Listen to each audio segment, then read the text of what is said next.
Hi guys, and welcome to the channel. Ngayong afternoon of December 8, Saturday 2023, we will be featuring itong RC na to. This is yan, Remo Hobby Crawler 110 scale.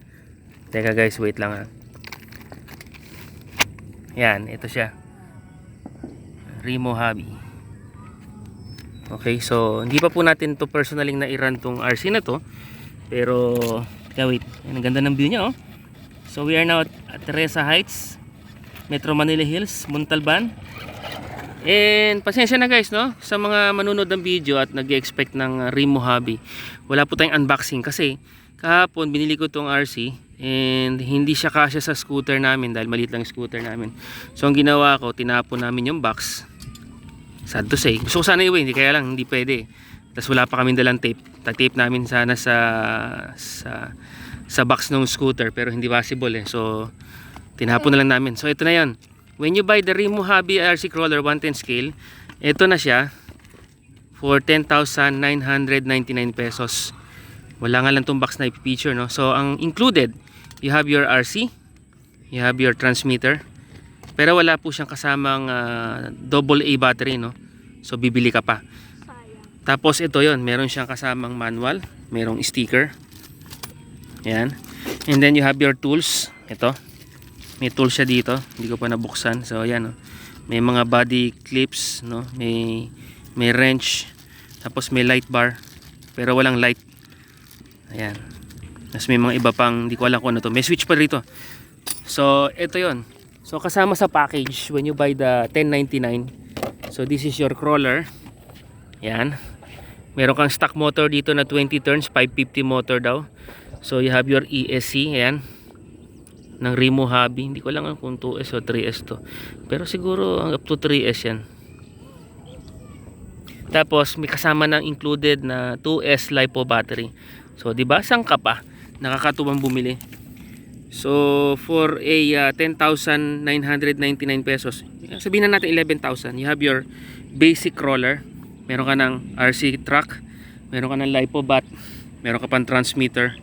So ready to run na siya. Lalagyan mo na lang ng AA batteries, okay na. Okay, so later guys, gagawa tayo ng review nito kung kamusta naman tong Remo Hobby. Pero this time, ito lang po ay overview or feature na Remo Hobby crawler, no. So hindi ko pa po siya na-run, so hindi ko alam kung kamusta ang performance, pero nilaro na ng anak ko, so mukhang okay naman. So ayan, meron siyang shocks dito. Okay, laki ng tires niya. Ito yung under chassis niya. Okay, so kung makikita natin, it's plastics, no. Plastic drive shaft, metal tong arm niya. Okay, plastics yung chassis niya. Plastics din tong center dips niya. Okay, tapos ito yung ito servo. Okay, so ito yung motor niya, ito yung transmission. So feel natin yung plastics niya. Ito plastic ba to? Hindi, parang ano yata to, alloy itong yung kanyang chassis, no. Pero to plastic bumpers. So battery, anak. So sa feel niya guys, matagal na din ako nag-RC, and then nakahipo na tayo ng maraming branded RC crawlers, no, na like Traxxas, Axial, and other branded pa na crawlers. Parang okay naman yung quality niya, no. So tinitingnan ko, parang goods naman ang quality niya so far. Tingnan natin, parang okay naman. Parang good value for money na ito. Kung ikaw ay nag-looking ka for an RC na panglaro at budget ang hanap mo, I think this is a good RC crawler, no. Pwede na. Ayan, pwede na siya. Okay, pwede na siyang panglaro, pwede na siyang panglibang. Anyway guys, if you are new into RC at balak nyong pumasok sa paglalaro, good po ito kasi, I mean, yung iba kasi ang takot nila when they buy the RC, baka sabihin nila masira daw, ganyan, sayang yung pera, ganyan. Hindi eh. As long as na maingat ka sa RC, hindi mo naman niya pasasabugin, paliliparin, no? Hindi mo naman ibabangga. Hindi naman masisira basta-basta yan. Now this Remo Hobby, being a China brand crawler, Hindi natin alam kung kasing tibay ito ng mga branded, pero sa pagka-feel ko ng mga plastics mukhang okay naman, no? So later we'll do an in-depth review of this RC crawler. Titingnan natin guys kung maganda siya, no? Kung matibay siya, kung worth it ba siya sa 10,000. Pero initially mukhang worth it siya sa price niya, okay naman eh. Tingin ko goods na yung 10,000 pesos for this RC crawler. Okay, so ngayong 2023 December, if you're looking for an RC to buy para makapaglaro ka, no? At makapaglibang-libang, I suppose you can buy this RC crawler. Baganda siyang panglaro. Okay, so yan, no? Dito tayo sa Teresa Heights, and nandito sarap maglaro dito kasi may parang may mga may laruan na spots dito. Teka guys, paandar tayo, samahan niyo ako.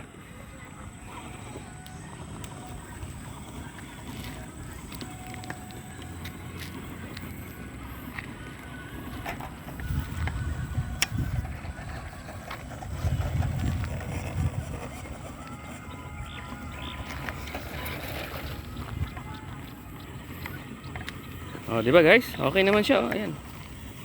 Oh, wow.